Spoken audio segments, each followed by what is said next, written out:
So hello everyone. In the previous video हमने psychoanalysis school के बारे में पढ़ा था और इस वीडियो में हम साइकोलॉजी के सारे स्कूल्स के साथ ख़त्म करते हुए द लास्ट स्कूल पढ़ने वाले हैं, जो कि है ह्यूमनिस्टिक एग्जिस्टेंशियल स्कूल। सो जो ह्यूमनिस्टिक एग्जिस्टेंशियल स्कूल है ये one of the third force of psychology है। जो फर्स्ट फोर्स था वो साइकोएनालिसिस था एंड जो सेकेंड फोर्स है वो बिहेवियरिज्म था। सो ये जो ह्यूमनिस्टिक एग्जिस्टेंशियल स्कूल था इसने काफ़ी एक पॉजिटिव और गुड पिक्चर दिखाई एक ह्यूमन बीइंग की, एक मैन की। साइकोएनालिसिस जो था उसने एक काफ़ी ज़्यादा फ्रॉइड ने ना एक नेगेटिव सी साइड दिखाई थी ह्यूमन बीइंग्स की, कि जो एक इंसान होता है उसमें बहुत कमियां होती हैं, वो काफ़ी पेसिमिस्टिक होता है और उसके अंदर काफ़ी मतलब उसने ना एक बहुत डार्कर व्यू से ह्यूमन बीइंग को देखा था। लेकिन जो ये स्कूल है इसने एक काफ़ी ऑप्टिमिस्टिक सी साइड दिखाई थी ह्यूमन बीइंग्स की, एक मैन की, और ये बोला था कि जो एक इंडिविजुअल होता है वो इनहेरेंटली एक अच्छा इंसान है, वो गुड होता है बाय नेचर, और उसके अंदर सभी के अंदर एक पोटेंशियल होता है कि वो अपनी कैपेसिटी को रियलाइज करे और अपनी लाइफ में कुछ वंडर क्रिएट करे, मतलब कुछ बहुत बड़ा अचीव करे। ठीक है, तो इसमें है that the school gave a very positive and a good picture of a man and believe that man that human beings are inherently good and have the potential to reach self actualization, कि सारे individuals के अंदर एक potential है self actualisation तक reach करने की। फिर उसके बाद ये जो स्कूल है इसमें सबसे पहले हम लोग मरे की थ्योरी पढ़ेंगे। तो जो मरे है इसको हम इन डिटेल और वेरी डीपली हम मोटिवेशन वाली यूनिट जब कवर करेंगे वो तब देख लेंगे, लेकिन अभी जस्ट हमें इसको थोड़ा ब्रीफ देखना है। तो मरे ने एक तो क्या दिया है, 20 नीड्स के बारे में बात की है, जैसे कि अबेसमेंट, अचीवमेंट, एफिलिएशन, एग्रेशन।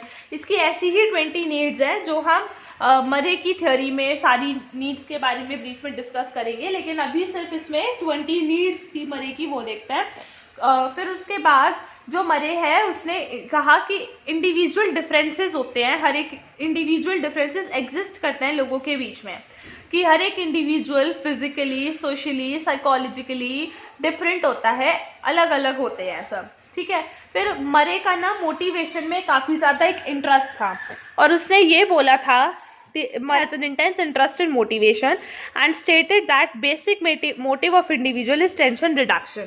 उसने क्या बोला था कि जो बेसिक मोटिव होता है कि इंडिविजुअल का वो क्या होता है कि वो टेंशन रिडक्शन करना चाहता है, वो पेन को अवॉइड करके प्लेजर चाहता है। तो इसमें बेसिकली हमने सिर्फ थोड़ी बहुत ये चीज़ें देखी कि मरे ने नीड्स के बारे में बात की थी कि देयर आर 20 नीड्स, फिर उसने बताया था कि इंडिविजुअल डिफरेंसेस एग्जिस्ट होते हैं, फिर मोटिवेशन इसकी थ्योरी का काफ़ी ज़्यादा उसने मोटिवेशन एक कॉम्पोनेंट को इम्पोर्टेंस दी थी, और उसने बोला था कि एक बेसिक मोटिव जो होता है ना हर एक इंडिविजुअल का वो यही होता है कि वो टेंशन रिडक्शन करे, वो टेंशन रिड्यूस करे, वो एक टेंशन लेस स्टेट में रहे, प्लेजर ले ना कि पेन ले। ठीक है, फिर मरे के बाद इसमें स्कूल में आता है एंजल। तो एंजल ने एक इंडिविजुअल को पूरे हॉलिस्टिक व्यू देखा, मतलब holistic view in the sense कि एज अ होल। ठीक है, उसने बोला ही coined the term biosphere and stated that individual cannot be studied by differentiating him from environment, rather individual is studied in his environment, which means हम किसी individual को उसके एनवायरनमेंट में से अलग करके डिफरेंशिएट करके नहीं पढ़ सकते। हम अगर किसी इंडिविजुअल को पढ़ते हैं, अगर हम किसी इंडिविजुअल को पढ़ेंगे तो उसको एज अ होल पढ़ेंगे कि वो एनवायरनमेंट को कैसे परसीव कर रहा है, एनवायरनमेंट उसको कैसे परसीव कर रहा है। ठीक है, उसका एनवायरनमेंट के साथ कैसा इंटरेक्शन है, उसकी सराउंडिंग्स के साथ कैसा इंटरेक्शन है, एनवायरनमेंट में जो लोग हैं, जो सिचुएशंस हैं, जो ऑब्जेक्ट्स हैं, ये कुछ भी क्यों ना है, उनके साथ उसका इंटरेक्शन कैसा है। तो कभी भी अगर हम एक इंडिविजुअल को पढ़ रहे हैं तो एंजल सेड कि उसको एज अ होल पढ़ो, उसको उसके एनवायरनमेंट में से अलग करके नहीं, बल्कि उसको एनवायरनमेंट के साथ उसको लेके पढ़ो। ठीक है, कि उसका इंटरेक्शन कैसा है उसके एनवायरनमेंट के साथ, वो कैसे रहता है एनवायरनमेंट में, कैसे एडजस्ट कर रहा है, क्या कॉन्फ्लिक्ट्स हो रहे हैं उसके एनवायरनमेंट में, लोग हो चाहे सिचुएशंस हो चाहे कोई ऑब्जेक्ट हो चाहे या फिर वो कुछ भी क्यों ना हो। उसके बाद जो मोस्ट इम्पॉर्टेंट है वो है मैस्लो। मैस्लो ने क्या दिया था, हायरार्की ऑफ नीड्स के बारे में डिस्कस किया था, and Maslow coined the term humanistic psychology, which is the third force other towards psychoanalysis and behaviorism. तो मैस्लो ने humanistic psychology की बात करी और hierarchy of needs the. So this was the hierarchy of needs given by Maslow. Maslow ने बोला था कि हमारी जो needs होती हैं वो एक hierarchy में placed होती है कि पहले हम एक एक need को पूरी करते जाते हैं और जो top most level पे जो need आती है वो होती है self actualization. हमारी needs एक तरह से एक pyramidal like structure में placed होती हैं और हम एक एक need को पूरी करके ही ऊपर वाली needs की तरफ बढ़ते हैं. तो हमारी नीड्स क्या क्या होती हैं ये मैस्लो ने कैसे बताया. तो सबसे नीचे जो आती है वो होती है हमारी फिजियोलॉजिकल नीड्स कि सबसे पहले हमें क्या चाहिए. हमें चाहिए रोटी कपड़ा मकान.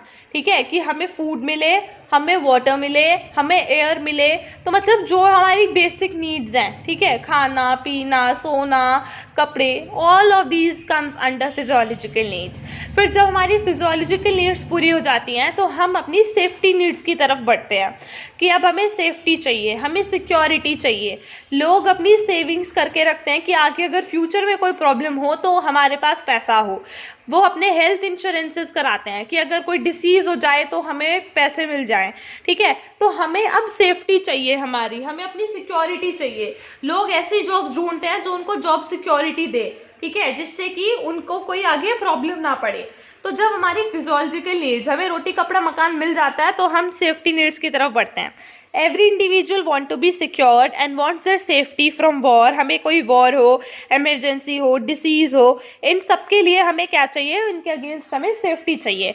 इस वजह से हम अपने इंश्योरेंसेस कराते हैं, सेविंग्स करते हैं, ऐसी जॉब्स प्रेफर करते हैं जो जॉब सिक्योरिटी देती है. तो फिर ये है सेफ्टी नीड्स के बाद हम जब आती है लव एंड बिलोंगिंगनेस कि जब हमारी सेफ्टी नीड्स पूरी हो जाती है तो हमें चाहिए लव एंड बिलोंगिंगनेस. हमें रिलेशनशिप्स चाहिए होते हैं, हमें फ्रेंड्स चाहिए होते हैं, हमें फैमिली चाहिए होती है, हमें अदर सोशल रिलेशनशिप्स चाहिए होते हैं. हम सोशल रिलेशनशिप्स में घुसने के लिए various societies, various clubs, communities ये सब ज्वाइन करते हैं. हमें चाहिए हमारे फ्रेंड सर्कल हो, हमारे इनफॉर्मल ग्रुप्स बने हुए हो कि हम किसी भी तरह के कंसोल के लिए, लव के लिए, अफेक्शन के लिए, केयर के लिए, हमें दूसरों की एक तरह से सपोर्ट के लिए हम अपने ग्रुप्स बनाते हैं, रिलेशनशिप्स बनाते हैं. ठीक है, तो अब हमारी एक नीड है ये भी. फिर उसके बाद जब ये नीड पूरी हो जाती है तो हम बढ़ते हैं नेक्स्ट नीड की तरफ जो है हमारी एस्टीम नीड्स. एस्टीम नीड्स क्या होती हैं कि हर एक इंडिविजुअल जो होता है ना उसको एक स्टेटस चाहिए होता है, उसको एक रिकॉग्निशन चाहिए होता है, एक एप्रिसिएशन चाहिए होता है, डोमिनेंस, एक पावर चाहिए होती है.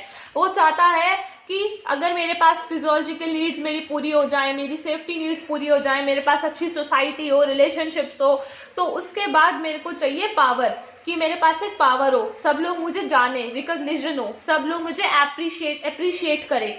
ठीक है, सब लोग मेरे को एक स्ट्रेंथ मुझे मिले, मुझे डोमिनेंस मिले कि मैं दूसरों को इन्फ्लुएंस कर सकूं, मेरे पास एक पावर हो, मेरे पास एक अच्छी पोजीशन हो, एक अच्छा स्टेटस हो, एक मेरी प्रेस्टीज हो सोसाइटी के अंदर. ठीक है, फिर हमारी ये नीड्स आती हैं. और जो सबसे ज़्यादा टॉप मोस्ट लेवल पे जो हमारी नीड आती है वो होती है हमारी सेल्फ एक्चुअलाइजेशन. ये नीड हमारी तब आती है जब हमारी बाकी की अदर नीड्स पूरी हो जाती हैं. सेल्फ एक्चुअलाइजेशन क्या होता है? सेल्फ एक्चुअलाइजेशन होता है जहाँ पे आप अपना पोटेंशियल रियलाइज करो और जितना भी आपके अंदर पोटेंशियल है, कैपेसिटी है, कैपेबिलिटी है, आप उन सब से, उस पोटेंशियल से, उस कैपेबिलिटी से, उस एबिलिटी से आप अपनी लाइफ में कुछ बड़ा अचीव करो, कुछ बड़ा क्रिएट करो.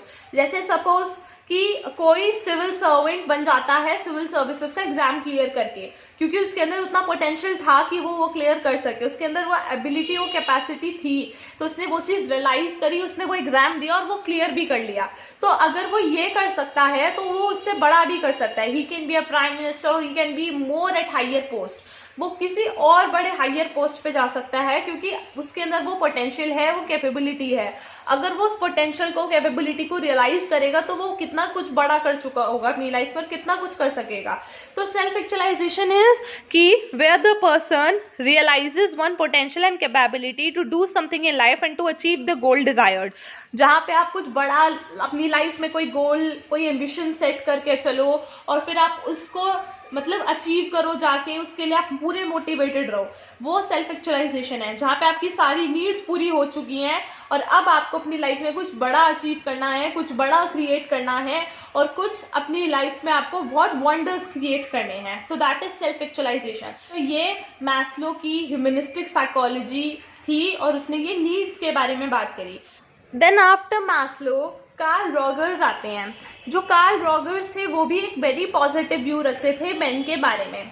कार्ल रॉगर्स की जो थेरेपी थी उसका नाम क्या था, क्लाइंट सेंटर थेरेपी, क्योंकि जो भी लोग उनके पास आते थे वो अपने सेल्फ को लेके काफ़ी ज़्यादा कंसर्न थे, ठीक है। So Carl Rogers gave client centre therapy and self was very much important in his theory. इनकी थ्योरी में जो सेल्फ है वो काफ़ी ज़्यादा इंपॉर्टेंट थी, क्योंकि जितने भी क्लाइंट्स वगैरह सब आते थे वो अपनी सेल्फ को लेके काफ़ी ज़्यादा कंसर्न थे। अब हम ये जान लेते हैं कि रियल सेल्फ और आइडियल सेल्फ क्या होता है। रियल सेल्फ इज कि what you are actually and ideal self is what you want to be. जैसे फॉर एग्जाम्पल कि मैं ना एक अभी एवरेज स्टूडेंट हूँ अपनी क्लास में, लेकिन I want to be a very good student, I want to be an ideal student. मेरे को एक टीचर के मतलब बहुत आइडियल स्टूडेंट बनना है, मेरे को एक टीचर का बहुत फेवरेट स्टूडेंट बनना है। अभी मैं उनकी इतनी फेवरेट नहीं हूँ जो टीचर मेरी फेवरेट है, उनका फेवरेट कोई और बच्चा है। तो रियल सेल्फ इज मैं अभी उनकी फेवरेट नहीं हूँ, मैं आइडियल स्टूडेंट नहीं हूँ, मैं मेरी रियल सेल्फ है ये कि मैं अभी रियलिटी में अभी मैं ऐसी हूँ, ठीक है। और आइडियल सेल्फ इज कि मैं वैसा बनना चाहती हूँ कि I want to be ideal student, I want to be favourite student of my favourite teacher. तो दैट इज कि आइडियल सेल्फ इज कि क्या बनना चाहते हो और रियल सेल्फ इज कि आप एक्चुअली में होते क्या हो। तो अगर आपके रियल सेल्फ और आपके आइडियल सेल्फ में कम कॉन्ग्रुएंसी होती है तो आपके ज़्यादा कॉन्फ्लिक्ट्स होते हैं, और अगर ज़्यादा कॉन्ग्रुएंसी होती है तो लेस कॉन्फ्लिक्ट्स होते हैं। कि मतलब अगर मैं रियल सेल्फ में हूँ मतलब, और अगर मैं आइडियल सेल्फ मतलब जो मैं चाहती हूँ बनना वो मैं नहीं कर पा रही हूँ, वैसा उसकी तरफ मैं नहीं जा पा रही हूँ, तो मैं ज़्यादा परेशान रहूँगी, मेरे कॉन्फ्लिक्ट्स ज़्यादा होंगे। लेकिन जैसी मेरी रियल सेल्फ है मैं धीरे धीरे वैसी बनती जा रही हूँ जैसा मेरे को बनना है, आइडियल सेल्फ आइडियल बनना है, तो मेरे को कम कॉन्फ्लिक्ट्स होंगे क्योंकि कॉन्ग्रुएंसी ज़्यादा है। विच मीन्स कि आप जैसे हो और आपको जो करना है, आपको जो बनना है, आपको एक दूसरी सेल्फ अटेन करनी है। तो उस सेल्फ को अटेन करने के लिए अगर आप वो कर पा रहे हो, आप उसकी तरफ जा रहे हो, तो आपके अंदर ये क्या होगा, पॉजिटिव फीलिंग्स होंगी और कम कॉन्फ्लिक्ट्स होंगे। लेकिन अगर आपको जैसा बनना है, जो सेल्फ आपको अटेन करनी है, ठीक है, अगर आप वो नहीं अटेन कर पा रहे हो तो बहुत कॉन्फ्लिक्ट्स होंगे, नेगेटिव फीलिंग्स होंगी, नेगेटिव इमोशंस होंगे।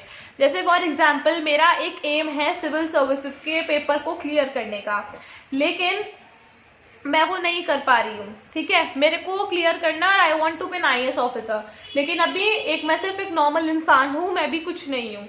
तो अब मेरे को मेरी आइडियल सेल्फ क्या है कि that I want to be an IAS officer, and अभी मैं कुछ नहीं हूँ, अभी मेरी नॉर्मल क्या हूँ, मैं इंडिविजुअल, नॉर्मल इंडिविजुअल हूँ सभी की तरह।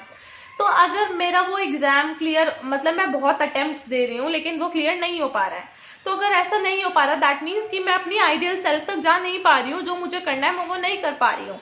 तो मेरे को ज़्यादा नेगेटिव फीलिंग्स होंगी, नेगेटिव इमोशंस होंगे, डिससैटिस्फैक्शन होगा, ज़्यादा कॉन्फ्लिक्ट्स होंगे। लेकिन अगर सपोज कि मेरे एग्जाम्स क्लियर हो रहे हैं धीरे धीरे, जो मैं चाहती हूँ मैं उसकी तरफ बढ़ती जा रही हूँ, जो मैं करना चाहती हूँ, जैसा मैं बनना चाहती हूँ, मैं वो अटेन धीरे धीरे करती जा रही हूँ स्टेप बाय स्टेप, उसके रिजल्ट्स अच्छे आ रहे हैं, तो मेरे को एक सेटिस्फैक्शन होगा, एक पॉजिटिव फीलिंग्स होंगी, पॉजिटिव इमोशंस होंगे और मेरे कॉन्फ्लिक्ट्स भी कम होंगे। तो अब जो रॉगर का ये वाला कॉन्सेप्ट था, उसके बाद उसने क्या बोला कि that according to Rogers phenomenological approach, individuals perception about world forms phenomenal feel and these perceptions of individual forms his attitudes, values and beliefs। कि हर एक इंडिविजुअल ना डिफरेंट वे में वर्ल्ड को परसीव करता है, ठीक है। कोई सिचुएशन है, उस सिचुएशन को मे बी मैं पॉजिटिवली परसीव करूँ और मेरी कोई फ्रेंड नेगेटिवली परसीव करे, तो जैसे मेरे परसेप्शंस होते हैं वैसे ही मेरा एटीट्यूड फॉर्मेशन हो जाता है, वैसे ही मेरी वैल्यूज, वैसे ही मेरा ओपिनियंस, मेरे बिलीव्स सब ये फॉर्म हो जाते हैं, ठीक है। तो कार्ल रॉगर ने ये बात बोली, और ये परसेप्शंस जो होते हैं वो हमारे बिहेवियर को, हमारे रिएक्शंस को फॉर्म करते हैं, और यही हमारा फिनोमिनल फील्ड एक इंडिविजुअल का होता है। जैसे फॉर एग्जाम्पल डिफॉरेस्टेशन है, डिफॉरेस्टेशन को लेके मेरा कैसा परसेप्शन है। सपोज मेरे को डिफॉरेस्टेशन को लेके मैं ऐसे परसीव करती हूँ कि यार ये गलत चीज़ है, ये होनी नहीं चाहिए, कि हमें ट्रीज को ऐसे काटना नहीं चाहिए क्योंकि ये नेचर और एनवायरमेंट को हार्म करती है। तो मेरा ये जो परसेप्शन है, ये मेरा एक एटीट्यूड फॉर्म कर रहा है to not cut trees.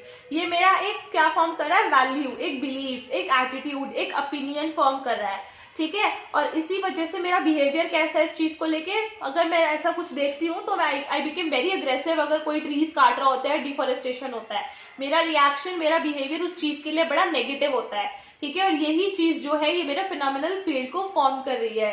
That is according to Rogers phenomenological approach, ठीक है। अब उसके बाद जो रॉगर है उसने ये भी कहा था कि हर एक इंडिविजुअल जो होता है वो उसके अंदर एक इनहेरेंट टेंडेंसी होती है to self actualise, to reach his highest potential, to have an urge to expand, grow और डेवलप एंड मैच्योर। कि मतलब हर एक इंडिविजुअल के अंदर ना एक टेंडेंसी है कुछ करने की, उसके अंदर एक पोटेंशियल है सेल्फ एक्चुअलाइजेशन तक बढ़ने का, बस हमें वो पहचानना है। बोलता है ना कि सबके अंदर कुछ ना कुछ होता है, तो सबके अंदर एक पोटेंशियल होती है कुछ करने की, आगे बढ़ने की और अच्छा अचीवमेंट करने की, ठीक है। बस बात इतनी सी होती है कि हमें वो पहचानना होता है कि हमारे अंदर कितना पोटेंशियल है और हम क्या अच्छा कर सकते हैं। फिर रॉगर ने बताया कि जो फुली फंक्शनिंग पर्सनालिटी होती है ना, उनके 3 कैरेक्टरिस्टिक्स होते हैं। यानी कि जो अपने पोटेंशियल को रियलाइज़ करने की क्षमता रखते हैं, कैपेसिटी को रियलाइज़ करने की क्षमता रखते हैं, कुछ करने की, ग्रो करने की, एक्सपांड करने की, एक्सेल करने की जो क्षमता रखते हैं, उनके अंदर ये 3 कैरेक्टरिस्टिक्स होती हैं। वो फुली फंक्शनल पर्सनालिटी होती है कि that they have internal locus of control. उनका कंट्रोल उनके हाथ में ही होता है, जैसा वो चाहें वो अपनी लाइफ को वैसे कंट्रोल करते हैं, ठीक है। ऐसा नहीं होता कोई दूसरा उन्हें मोटिवेट करता है, वो खुद अपनी लाइफ में कुछ करने के लिए मोटिवेटेड रहते हैं।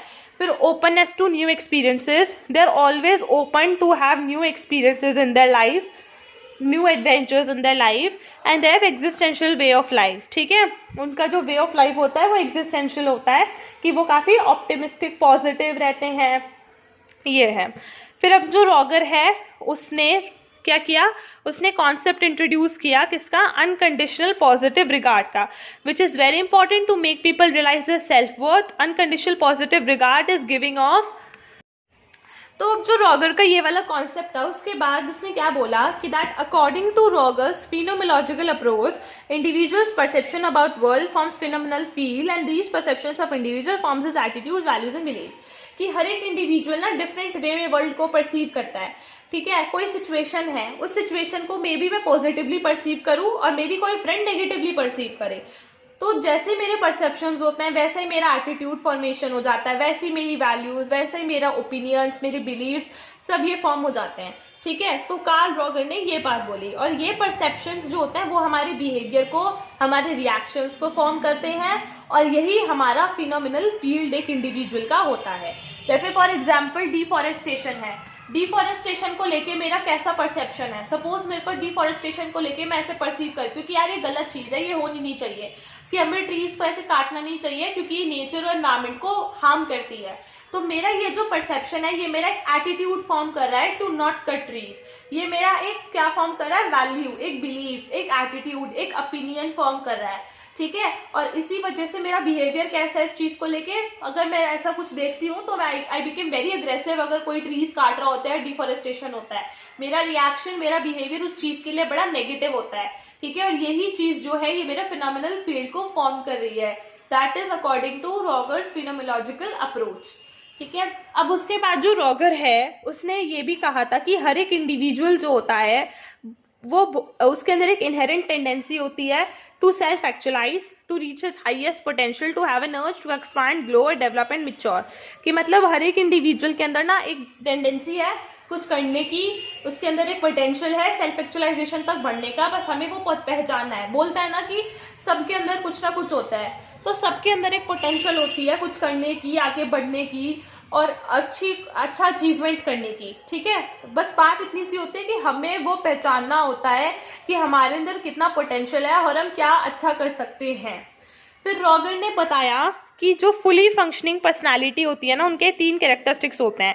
यानी कि जो अपने पोटेंशियल को रियलाइज़ करने की क्षमता रखते हैं, कैपेसिटी को रियलाइज़ करने की क्षमता रखते हैं, कुछ करने की, ग्रो करने की, एक्सपांड करने की, एक्सेल करने की जो क्षमता रखते हैं, उनके अंदर ये 3 कैरेक्टरिस्टिक्स होती हैं। वो फुली फंक्शनल पर्सनालिटी होती है कि that they have internal locus of control. उनका कंट्रोल उनके हाथ में ही होता है, जैसा वो चाहे वो अपनी लाइफ को वैसे कंट्रोल करते हैं। ठीक है, ऐसा नहीं होता कोई दूसरा उन्हें मोटिवेट करता है, वो खुद अपनी लाइफ में कुछ करने के लिए मोटिवेटेड रहते हैं। फिर openness to new experiences, they are always open to have new experiences in their life, new adventures in their life, and they have existential way of life. ठीक है, उनका जो वे ऑफ लाइफ होता है वो एग्जिस्टेंशियल होता है कि वो काफ़ी ऑप्टिमिस्टिक, पॉजिटिव रहते हैं। ये है। फिर अब जो रॉगर है उसने क्या किया, उसने कॉन्सेप्ट इंट्रोड्यूस किया किसका, अनकंडीशनल पॉजिटिव रिगार्ड का, which is very important to make people realise their self worth. Unconditional positive regard is giving of acceptance, love, empathy, sympathy and respect to others. ठीक है, तो इसमें क्या कहता है, रॉगर ये कहता है कि हमें सबको अनकंडीशनल पॉजिटिव रिगार्ड देना चाहिए, कि हमें नहीं होना चाहिए कि हमें किसी को डिस्करेज करना चाहिए, सबको हमें एक पॉजिटिव रिगार्ड देना चाहिए हर एक काम के लिए। क्योंकि अगर हम सबको पॉजिटिव रिगार्ड देंगे तो उनके अंदर एक कॉन्फिडेंस की फीलिंग आएगी, एक उनके अंदर सेल्फ वर्थ की फीलिंग आएगी कि हाँ हम भी कुछ कर सकते हैं, हम भी सही कर रहे हैं। उनको लगेगा कि सोसाइटी हमें एक्सेप्ट करती है, हमें लव मिलता है, हमें एम्पैथी मिलती है, सिंपैथी मिलती है, रिस्पेक्ट मिलती है, अफेक्शन मिलता है from others. So it means Roger ये कहता है, जैसे उसके पास भी जो भी क्लाइंट्स आते थे वो यही बोलता था, सबको वो अनकंडीशनल पॉजिटिव रिगार्ड देता था कि अगर उसके क्लाइंट ने कुछ गलत भी किया है ना तो वो उस चीज़ को भी सपोर्ट करता था। ठीक है, जिससे कि उसके क्लाइंट को ये ना लगे कि वो किसी को जज कर रहा है, और वो मतलब बिल्कुल खुल के उनसे बात कर सके। तो हमें किसी को भी डिस्करेज नहीं करना चाहिए, सबको एक पॉजिटिव रिगार्ड हमें देना चाहिए, जिससे कि सबको फील हो कि वो कॉन्फिडेंट हो और उनकी एक सेल्फ वर्थ हो, वो रियलाइज करे कि हाँ हमारी भी कुछ वर्थ है, हमारी भी कुछ एक लाइफ में यूज है हमारा भी। ठीक है, हम वैसे ही वेस्ट नहीं है, हमें भी सोसाइटी एक्सेप्ट करती है, एम्पैथी देती है, रिस्पेक्ट देती है। So that is the Carl Rogers view point. तो फिर ह्यूमनिस्टिक साइकोलॉजी के बाद एग्जिस्टेंशियल साइकोलॉजी आती है, जो स्टार्ट हुई है विद सोरेन कायरकेगार्ड। अब ये क्या बोलता है, ये बोलते हैं कि जो एक इंडिविजुअल होता है ना उसको काफ़ी एक कॉन्फ्लिक्ट होता है। किस चीज़ को लेके कॉन्फ्लिक्ट होता है, एटर्निटी को लेके और टेम्पोरलिटी को लेके, विच मीन्स कि वो ये सोचता है कि मैं भी गॉड की तरह एटर्नल हूँ, मैं भी गॉड की तरह इनफाइनाइट हूँ, लेकिन एक्चुअली में ऐसा नहीं होता। ठीक है, वो फाइनाइट है और वो टेम्पोरल है। तो जो इंडिविजुअल होता है ना वो इसी चीज़ को लेके काफ़ी कॉन्फ्लिक्ट में रहता है, अपने एग्जिस्टेंस को लेके, अपने लाइफ के मीनिंग को लेके, पर्पस को लेके, इस चीज़ को लेके कि मैं भी गॉड की तरह एटर्नल हूँ और इनफाइनाइट हूँ। ठीक है, और इस वजह से वो ये जो कॉन्फ्लिक्ट्स होते हैं उसको एंग्जाइटी, एंग्विश, फ्रस्ट्रेशन ये सब कॉज कर देते हैं। फिर उसके बाद आते हैं जीन पॉल सार्त्रे। तो जो जीन पॉल सार्त्रे हैं वो क्या कहते हैं कि इस चीज़ का कोई भी मीनिंग नहीं है, कोई जस्टिफाइड आंसर नहीं है कि हम क्यों एग्जिस्ट करते हैं, हमारी लाइफ का मीनिंग क्या है, क्या पर्पस है हमारी लाइफ का। अगर भगवान धरती पर होते तो वो हमें ये चीज़ बता सकते थे कि हम क्यों हैं, लेकिन अब हम हैं तो है, इस चीज़ का किसी के पास कोई आंसर नहीं है। एक पॉइंट ऑफ टाइम पर आके सभी लोगों को ये चीज़ लगती है, उनको ये कॉन्फ्लिक्ट्स होते हैं कि हमारी लाइफ का क्या पर्पस है, हमारा क्या पर्पस है, हम क्यों एग्जिस्ट कर रहे हैं, हमारी लाइफ का क्या मीनिंग है, लेकिन उनके पास, किसी के भी पास इस चीज़ का कोई आंसर नहीं है कि हमारे लाइफ का क्या एग्जिस्टेंस है, क्या मीनिंग है। हमें खुद ही हम अपनी लाइफ में कुछ करना होता है, सेल्फ एक्चुअलाइजेशन तक पहुंचना होता है, अपनी कैपेसिटी को, अपनी एबिलिटी, अपने पोटेंशियल को रियलाइज करना होता है, और कुछ हमें अपनी लाइफ का पर्पस खुद ढूंढना होता है। फिर जीन पॉल सार्त्रे के बाद विक्टर फ्रैंकल आते हैं, जो सेम यही बात कहते हैं कि that there is a drive for will to meaning, कि सबके अंदर एक ड्राइव है, एक डिजायर है, विल टू मीनिंग, अपने लाइफ का एक मीनिंग जानने की। और अगर उन्हें ये चीज़ नहीं पता चलती, उन्हें अपने लाइफ का, अपने एग्जिस्टेंस का मीनिंग ही नहीं पता चलता, तो उनको फ्रस्ट्रेशन होती है, एंग्जाइटी होती है, ड्रेड होता है, अग्रेशन होता है। ठीक है, तो एग्जिस्टेंशियलिस्ट यही बोलते थे कि सबके अंदर एक डिजायर है, एक ड्राइव है अपनी लाइफ का, अपने एग्जिस्टेंस का एक मीनिंग जानने के लिए, और सभी के पास ना, एक इंडिविजुअल के पास एक फ्रीडम है अपनी लाइफ की चॉइसेस, अपने लाइफ के डिसीजंस लेने के लिए, और उनके चॉइसेस और उनके डिसीजंस के कंसिक्वेंसेस भी उनको खुद को ही बियर और खुद को ही भरने पड़ते हैं। ठीक है। फिर उसके बाद जो क्रिटिसिज्म है स्कूल का, वो क्या कहता है कि that school gave a very good picture about human beings which is too good to be true, कि मतलब स्कूल ने ना काफ़ी एक ऑप्टिमिस्टिक सी पिक्चर ड्रॉ करी है ह्यूमन बीइंग्स के बारे में, जो काफ़ी ज़्यादा ही अच्छी है सच होने के लिए। मतलब इतनी एक्चुअल में इतना ह्यूमन बीइंग ऑप्टिमिस्टिक नहीं होता, ह्यूमन बीइंग्स पेसिमिस्टिक भी होते हैं, उनके अंदर काफ़ी खामियां भी होती हैं। तो इन्होंने काफ़ी एक पॉजिटिव और काफ़ी गुड पिक्चर ड्रॉ करी ह्यूमन बीइंग्स की। फिर उसके बाद ये क्रिटिसिज्म है कि that school did not give any methodologies और डिड एनी साइंटिफिक एक्सपेरिमेंट्स। इन्होंने ना कुछ एक्सपेरिमेंट्स करे ना कुछ और किया, इन्होंने सिर्फ अपनी अपनी थियोरीज जो ये इन्हें थी वो इन्होंने दी। इन्होंने कोई एक्सपेरिमेंट्स नहीं करे, कुछ इन्होंने क्वांटिटेटिव मैनर में कुछ इन्होंने साइंटिफिक चीज़ें नहीं करी, बस इन्होंने अपनी अलग अलग थियोरीज के बारे में बात करी।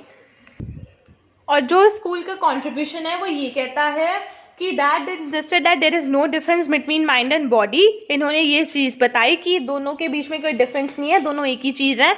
और दूसरा, इन्होंने ना एक काफ़ी ज़्यादा गुड पिक्चर ड्रॉ करी थी, एक इन्होंने हेल्दी ह्यूमन पर्सनालिटी दिखाई है, इन्होंने एक बहुत अच्छी पिक्चर ह्यूमन बीइंग्स के बारे में ड्रॉ करी है। और उन्होंने बताया है कि हर इंडिविजुअल के अंदर कैपेसिटी है, एक क्षमता है अपने पोटेंशियल को जानने की और अपनी लाइफ में कुछ अच्छा करने की, ठीक है। और हर ह्यूमन बीइंग एक अच्छा इंसान है, वो इनहेरेंटली गुड होता है, उसको सिर्फ अपनी लाइफ में कुछ करना होता है, उसको आगे बढ़ना होता है, ठीक है। तो इसने काफ़ी एक पॉजिटिव साइड दिखाई थी ह्यूमन बीइंग्स की, इन्होंने कुछ डार्कर साइड नहीं ड्रॉ करी जैसे कि साइकोएनालिसिस ने की थी। So this was the last school of psychology, जिस इस वीडियो में जो हमने पढ़ लिया है। And in next video we will start with the next unit which will be motivation. Thank you, hope you like the video.